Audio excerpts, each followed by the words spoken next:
let's get the latest. We're going to talk to our international affairs editor, Philip Turle, who joins me here on set. Good to have you with us, Philip. Explain a little bit more then about exactly what this row is about, Ken. Right, well, Stuart, this is the Druzhba pipeline. Now, Druzhba means the friendship pipeline, but there's not much friendship at the moment between Hungary and Ukraine over this pipeline, basically because Hungary has been accusing the Ukrainians of failing to repair the pipeline, which has been damaged as a result of airstrikes by the Russians. This pipeline, which transports vast amounts of oil to Hungary and is vital for their energy output.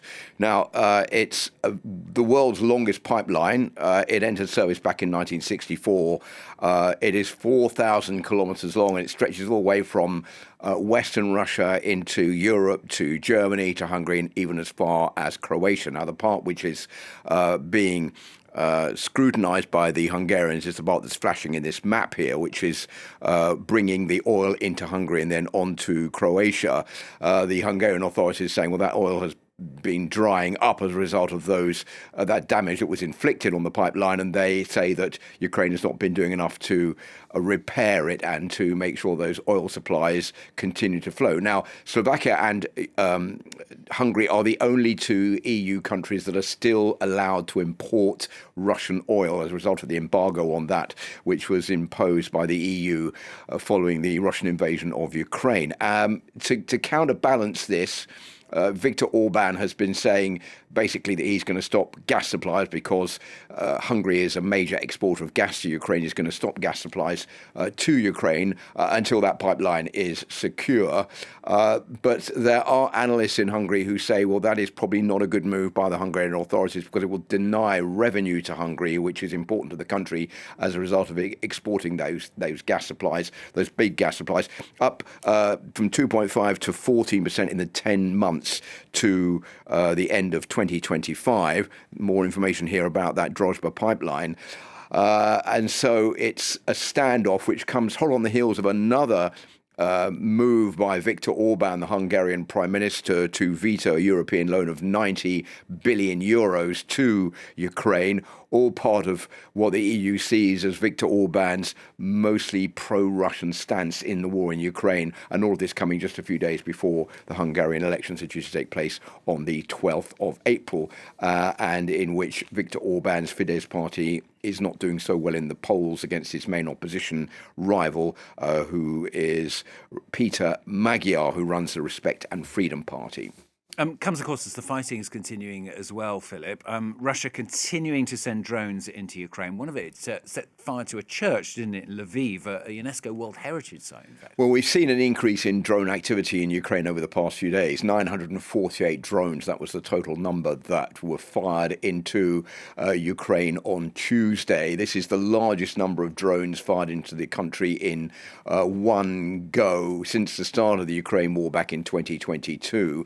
And also during daylight hours, caught fire to this church, which is the 17th century St. Andrew's Church, part of the Bernardine Monastery in Lviv, which is the westernmost important city in Ukraine, far away from the front line. And the defense minister in Ukraine has basically accused the Russians of brutal violations of international law and saying that attacking World Heritage sites like this, which have been registered by UNESCO, should be met with accountability by the Russian Federation.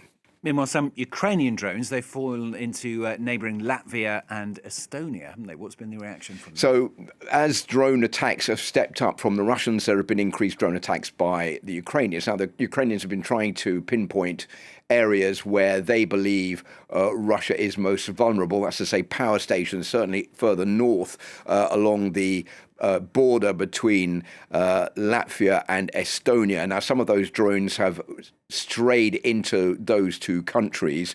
This is basically because drones can miss their targets when the drone jamming systems interfere with the GPS signal. That's to say that the jamming, trying to stop the drone from hitting the ground, can stop the GPS where the drone is directed towards a particular target, and therefore it can go off target and land somewhere else. Well, the reaction from both those countries has been it's not the fault of Ukraine, it's the fault of the Russians, even if it's a Ukrainian drone that lands where we live, basically because Russia was the one that invaded Ukraine to begin with. Now, all of this is happening at the same time as a G7 meeting in Paris today between the G7 foreign ministers. There is worry that the Americans are going to try to force Volodymyr Zelensky, the Ukrainian president, to sign a deal with Russia, which would be unfavorable for Ukraine because Donald Trump wants to get this sewn up before the midterm elections in November. He's struggling in the opinion polls due to the war in Iran right now.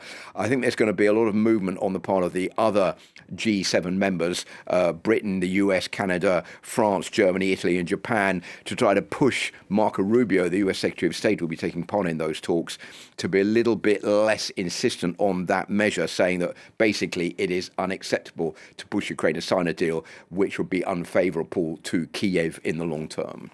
Philip, thanks very much. Philip Turle, International Affairs Editor here on France 24.